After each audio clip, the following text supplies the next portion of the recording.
నమస్కారం డాక్టర్ ప్రదీప్ జోషి గారు. శ్రీమాత్రి. లాస్ట్ వీడియో బంగారం కుదువు పెట్టే టాపిక్ మనం మాట్లాడినప్పుడు శుక్రవారానికి ఉండేటువంటి ఇంపార్టెన్స్ అలా చెప్పొదిలేశారు మీరు. అయితే ఈ వీడియోలో పర్టికులర్గా శుక్రవారానికి సంబంధించినటువంటి విషయంలో డబ్బుకి శుక్రవారానికి ఎటువంటి సంబంధం ఉంటుందని చాలామంది, అంటే దానికి సనాతన ధర్మం అసలు ఏం చెప్తుంది, చాలామంది అంటూ ఉంటారు కదా శుక్రవారం రోజు డబ్బులు ఇవ్వకూడదని చెప్పేసి. శ్రీ గురుభ్యో నమః. శ్రీమాత్రే నమః. శుక్రవారం, ఈ శుక్రవారానికి చాలా అద్భుతమైన విలువ ఉంది. గ్రహాలలో 2 గ్రహాలు శుభగ్రహాలు, గురువారము శుక్రవారం. శుక్రగ్రహము భోగభాగ్యాలకు, విలాసాలకు, ఆనందాలకు, సుఖ సంతోషాలకి, అన్నిటికీ, అంటే ఎక్స్టర్నల్ ప్లెజర్స్ ఏవైతే ఉన్నాయో వాటన్నిటికీ శుక్రుడే కీలకం. శుక్రుడు లేకపోతే మనం లేం. శరీరంలో శుక్రము అంటారు. శుక్రం అంటే ఏంటి? స్పర్మ్, వీర్యం. వీర్యం లేకపోతే మన జనరేషన్ ఉందా అంటే లేదు. రిప్రొడక్షన్ లేకపోతే మన జనరేషన్ లేదు. పోనీ శుక్రుడు మన జీవితంలో లేడు, మన జీవితంలో మనం సంతోషంగా ఉంటామా? లేదు. భోగభాగ్యాలు లేవు, విలాసాలు లేవు, ఆనందం లేదు. శుక్రుడు అంటే ముఖ్యంగా స్త్రీ కూడా వస్తారు. శుక్రగ్రహము స్త్రీ గ్రహం. సో శుక్రుడు లేడు, స్త్రీ లేదు, జీవితంలో సంతోషం ఉంటుందా? ఉండదు. స్త్రీ లేని ప్రపంచాన్ని ఒక్కసారి ఊహించుకోండి, ఎంత దారుణంగా ఉంటుంది. అట్లాగే శుక్రుడు లేడు అంటే ప్రపంచంలో ఆనందం లేదు, సుఖం లేదు, సౌభాగ్యం లేదు, భోగాలు లేవు, విలాసాలు లేవు, మోడుపోయిన జీవితం అంతే. సో శుక్రుడు జీవితంలో చాలా ఇంపార్టెంట్. జాతకంలో కూడా శుక్రుడు చాలా ఇంపార్టెంట్. ఎవరైనా జాతకంలో శుక్రుడు బాగా లేడంటే వాడికి జీవితంలో వాడి దగ్గర సిరి సంపదలు ఉంటాయి, భోగభాగ్యాలు ఉంటాయి, అన్నీ ఉంటాయి, కానీ వాడికి గర్ల్ ఫ్రెండ్ ఉండదు, సుఖం ఉండదు. వాడితో ఏ అమ్మాయి స్టిక్ అయి ఉండదు. ఒక 10 రోజులు, ఒక వారము, ఒక సంవత్సరం అంతే, బ్రేకప్ చెప్పి వెళ్ళిపోతుంది. మళ్ళీ వాడు చాలా మంచోడు ఉంటాడు, వాడికి ఏం జరుగుతుందో అర్థం కాదు, కానీ వాడితో మాత్రం అమ్మాయిలు ఉండరు ఎవరు. వాడి దగ్గర మంచి కార్లు ఉంటాయి. ఎందుకోసమని నేను చూశాను అట్లాంటి వాళ్ళని. ముంబైలో నా క్లయింట్స్ ఉంటారనమాట. వాడికి మంచి మంచి కార్లు ఉన్నాయి. ఇంట్లో దాదాపు ఒక 4 మోడల్ కార్లు ఉంటాయి. మెర్సిడీస్ బెంజ్ కానీ, BMW కానీ, బెంటిన్ అనేది అది కానీ, మంచి లగ్జరియస్ కార్స్ ఉంటాయి. కానీ వాడికి ఇప్పటికీ లైఫ్ పార్ట్నర్ దొరకట్లే, మంచి లైఫ్ పార్ట్నర్ దొరకలే. వాడి జీవితంలో ఒక 20-30 అమ్మాయిలతో డేటింగ్ చేశాడు, కానీ వాడికి ఒక మంచి అమ్మాయి జీవిత భాగస్వామి దొరకలే వాడికి. ఆ డేటింగ్లో డెంటింగ్ కూడా పడిపోయింది వాడికి. అంటే వచ్చిన ప్రతి అమ్మాయి వాడి దగ్గర లాక్కొని వెళ్ళిపోవడమే, డబ్బులు తీసుకొని పోవడమే తప్ప ఇంకేం లేదు. ఇంకా వాడికి ఎక్కడ కూడా పండిత్ జీ ముజే కోయి లड़की नहीं मिलते क्या, मुझे शादी नहीं मिलते क्या. వాడు నా దగ్గర ఏడ్చేశాడు, లిటరల్ ఏడ్చేశాడు. मेरे पास सब कुछ है पंडित जी, इतना कमाल है, बीच के किनारे में किसी को भी फ्लैट भी नहीं रहते, मेरे बेटा एक बिल्डिंग है, मुझे कोई भी लड़की नहीं मिल रही थी అని అంటే వాడికి నేను కౌన్సిలింగ్ ఇచ్చిన తర్వాత ఒక రెమెడీ చేసిన తర్వాత ఒక 2 months తర్వాత పెళ్ళయింది. ఇప్పుడు మంచి అమ్మాయి దొరికింది వాడికి. కాకపోతే వాడికి అమ్మాయి ఇండియాలో దొరకలే, బికాస్ వాడి జాతక ప్రకారం వాడికి ఇండియాలో అమ్మాయి దొరకదు అని చెప్పి తెలిసింది నాకు. నువ్వు వెళ్ళి జర్మన్కి వెళ్ళి అమ్మాయిని తెచ్చుకో అని చెప్పాను. వాడు జర్మన్ వెళ్ళాడు, జర్మన్లో ఒక మంచి అమ్మాయి దొరికింది, అక్కడ మ్యారేజ్ చేసుకొని ఆ అమ్మాయిని తెచ్చుకున్నాడు. సో జర్మనీ అమ్మాయిని, స్పానిష్ కూడా, ఆమె జర్మన్ లాంగ్వేజ్ మాట్లాడుతుంది, ఆ అమ్మాయిని పెళ్లి చేసుకున్నాడు. మంచి 2 పిల్లలు పుట్టారు, బాగున్నారు, ఇప్పుడు హ్యాపీగా ఉన్నారు. సో శుక్రుడు బాగా లేదనుకోండి, అసలు నీకు సంసార సుఖం ఉండదు. ఇంకా నీ జీవితకాలం మొత్తం కూడా మొబైల్ తోటి ఫ్రెండ్షిప్ చేయాల్సిందే. కాబట్టి శుక్రుడు చాలా కీలకమైనటువంటి వాడి జీవితంలో. ఏది గ్రహం బాగా లేకున్నా శుక్రుడు బాగా ఉండాలి.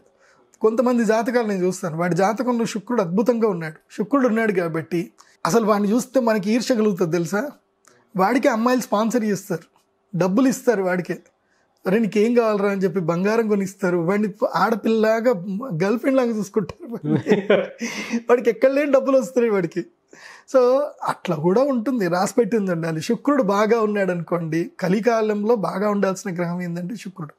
అయితే శుక్రవారం రోజు వదులుకోవద్దు అని అంటారు. ఏది వదులుకోవద్దు? డబ్బులు ఇవ్వకూడదు ఎవరికి అని అంటారు. ఎందుకోసమంటే శుక్రవారం దేనికి సంకేతం అంటే భోగభాగ్యాలకు, వైభోగాలకి సంకేతం. ఓకే. అందుకోసమనే శుక్రవారం రోజు మనం ఎవరికి డబ్బులు ఇవ్వకూడదు. ఇచ్చాము అని అంటే మనతో పాటు మన డబ్బులు కూడా, మన శ్రీమంతత్వం కూడా వెళ్ళిపోతుంది. ఇంకోటి కూడా గుర్తుపెట్టుకోండి, చాలా మందికి డబ్బులు ఇస్తారు. డబ్బులు ఇచ్చేటప్పుడు కూడా శుక్రవారం రోజు ఒకళ్ళు డబ్బులు ఇవ్వాల్సిన పరిస్థితి ఏర్పడితే డబ్బులు తీసుకెళ్ళి ఒక టేబుల్ మీద పెట్టండి, తీసుకో అని చెప్పండి, ఓకే. కానీ చేతి పెట్టి డబ్బులు ఇవ్వకండి. డబ్బులే కాదు, శుక్రవారం రోజు డబ్బులు ఇవ్వకూడదు, ఉప్పు అస్సలు ఇవ్వకూడదు, ఒకళ్ళు ఇంకోళ్ళ చేతికి ఇవ్వకూడదు, ఆవాలు ఇవ్వకూడదు ఇంకొకళ్ళ చేతికి. ఇలా శుక్రవారం రోజు నూనె ఇవ్వకూడదు, నెయ్యి చేతికి ఇవ్వకూడదు, పెరుగు చేతికి ఇవ్వకూడదు. ఓయమ్మ. ఏది చేతికి ఇచ్చినా నీ యొక్క సంపదలు దాంతోపాటు వెళ్ళిపోతూ ఉంటాయి. ఓకే. కొన్ని వస్తువులు ఉంటాయి చేతికి తీసుకోకూడని వస్తువులు కొన్ని ఉంటాయి. పెరుగు చేతికి తీసుకోకూడదు, నెయ్యి చేతికి తీసుకోకూడదు, నూనె, ఉప్పు, అదేవిధంగా ఆయుధాలు ఎప్పుడు కూడా ఇమ్మీడియట్లీ చేతికి ఇవ్వకూడదు. ఎందుకండి? ఎందుకు ఇవ్వకూడదు అంటే ఇప్పుడు ఉదాహరణకి కత్తి ఉంది, కత్తి ఇచ్చేటప్పుడు బై మిస్టేక్ వాడి చెయ్యి జరిగినా ఏది జరిగినా చూడకపోయినా గుచ్చుకునే అవకాశం ఉంటుంది. అది ఒకటి లాజిక్ చెప్పుకుందాం. కానీ ఇనుము ఎప్పుడు కూడా చేతికి తీసుకోకూడదు. ఇనుము చేతికి మారింది అనుకోండి, అది దరిద్రం అన్నమాట. అది వాళ్ళ దగ్గర నెగిటివ్ని నువ్వు తీసుకుంటున్నట్టు లెక్క. కాబట్టి ఇనుము చేయి ముట్టకూడదు. అందుకోసం మీరు ఎవరినైనా చూడండి, నూనె వ్యాపారము, ఇనుము వ్యాపారము, ఇసుక వ్యాపారం ఎవరైతే చేస్తారో వీళ్ళకి డబ్బులు విపరీతంగా సంపాదిస్తారేమో, కానీ ఒక తరం మాత్రమే సుఖంగా ఉంటుంది, రెండవ తరం సుఖంగా ఉండదు. ఇంకా రెండవ తరంకి ఎక్కడో ఒక దగ్గర హెల్త్ ఇష్యూస్, కాంప్లికేషన్స్ అన్నీ వస్తాయి. మూడవ తరం అయితే గ్యారంటీ వస్తుంది, నేను చూశాను కాబట్టి. అందుకోసం ఇనుము వ్యాపారం చేసే వాళ్ళకి మేము పెద్ద పెద్ద రెమెడీస్ చేపిస్తాం. వాళ్ళకి, బాబు నువ్వు ఎంత సంపాదించవచ్చు ఇనుము మీద, నూనె మీద కూడా నువ్వు ఎంతైనా సంపాదించవచ్చు, కానీ నువ్వు రెమెడీ సరిగ్గా చేసుకోలేదు అనుకో ఎత్తి ఒక్కసారి కొడుతుంది అన్నమాట. అందుకోసమే ఇనుము తర్వాత నూనె ఇవి రెండు చేతికి ఇవ్వకూడదు. ఈ వ్యాపారం చేసినా తప్పకుండా ప్రతి సంవత్సరము ఒక పరిహారాలు తప్పకుండా చేయించుకోవాలి. నెక్స్ట్ ఉప్పు ఇవ్వకూడదు అని అంటారు. ఉప్పు కూడా ఏంటంటే ఈ ప్రపంచంలో అన్కంపారబుల్ వస్తువు ఏదైతే ఉందో అది ఉప్పు. అన్కంపారబుల్. ఉప్పు నువ్వు దేంతో పోల్చుతావు చెప్పు? పోల్చడానికి ఏమీ లేదు, ఉప్పు ఉప్పే. కాబట్టి ఆ ఉప్పు అనేటువంటి వస్తువు ఏంటంటే అది బరువైన వస్తువు, అందులోపల అది నెగిటివ్ని పారద్రోలే వస్తువు. అలాగే నెగిటివ్ని మనం ఇప్పుడు నేను ఇస్తున్నాను నీకు ఉప్పు, ఇస్తున్నప్పుడు ఏం చేస్తుందంటే అది నా నెగిటివ్ని పారద్రోలుతుంది. పారద్రోలినప్పుడు ఏం జరుగుతుంది, అది నీకు కూడా వచ్చేస్తుంది. నీ దగ్గరికి వచ్చిన తర్వాత నీ నెగిటివ్ పోవడం వేరు, కానీ నా దగ్గర ఉన్న నెగిటివ్ని అయితే నీకు ఫస్ట్ ఆపాదించేస్తుంది అది తీసుకొని. కాబట్టి ఉప్పుని ఎప్పుడు కూడా చేతికి తీసుకోకూడదు. సో ఇలా నూనె కూడా తీసుకోకూడదు.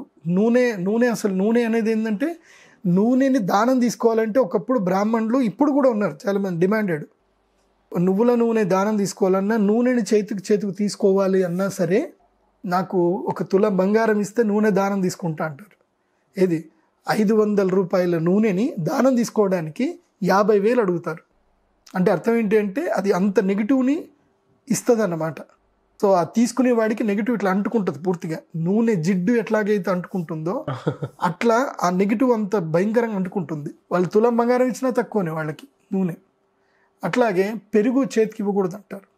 ఎందుకోసం అంటే పెరుగు ఎప్పుడు అరచేతిలో వేసుకోకూడదు, చేతికి ఇవ్వకూడదు. ఎందుకోసమనంటే మరణం అయిన తర్వాత, ఎప్పుడైతే గనక చనిపోయిన తర్వాత ఎవరైతే ఇంటికి వస్తారో అప్పుడు మాత్రమే పెరుగు అరచేతిలో వేస్తారు. పెరుగు అరచేతిలో వేసి నాకమంటారు. అది ఒక సంకేతం అన్నమాట. సో కాబట్టి ఇవన్నీ చాలా చిన్నవి ఉంటాయి మన సనాతన ధర్మంలో. కొన్ని మనం ఫాలో అవ్వాల్సినవి ఉంటాయి. ప్రతి దానికి ఎక్కువ లాజిక్ వెతుక్కుంటూ వెళ్ళకూడదు. పెద్దోళ్ళు చెప్పారు ఏదో ఉండే ఉంటుంది అనాలి, ప్రశాంతంగా పాటిస్తూ పోవాలి అంతే. అందుకే శుక్రవారం రోజు సిరిని విడవద్దు. శుక్రవారం రోజు ఎట్టి పరిస్థితుల్లో డబ్బులు మీరు వదులుకోకండి, ఎవరికి డబ్బులు ఇవ్వకండి, ఎవరికి అప్పులు ఇవ్వకండి. శుక్రవారము చెప్పండి చెప్పండి, శుక్రవారం కదండి, ఆదివారం రండి మాట్లాడుకుందాం, అంతే, సోమవారం రండి మాట్లాడుకుందాం, అంతే. శుక్రవారం రోజు మాత్రం డబ్బులు ఇచ్చేది లేదు. థ్యాంక్ యూ అండి. Thank you so much doctor Pradeep Joshi గారు.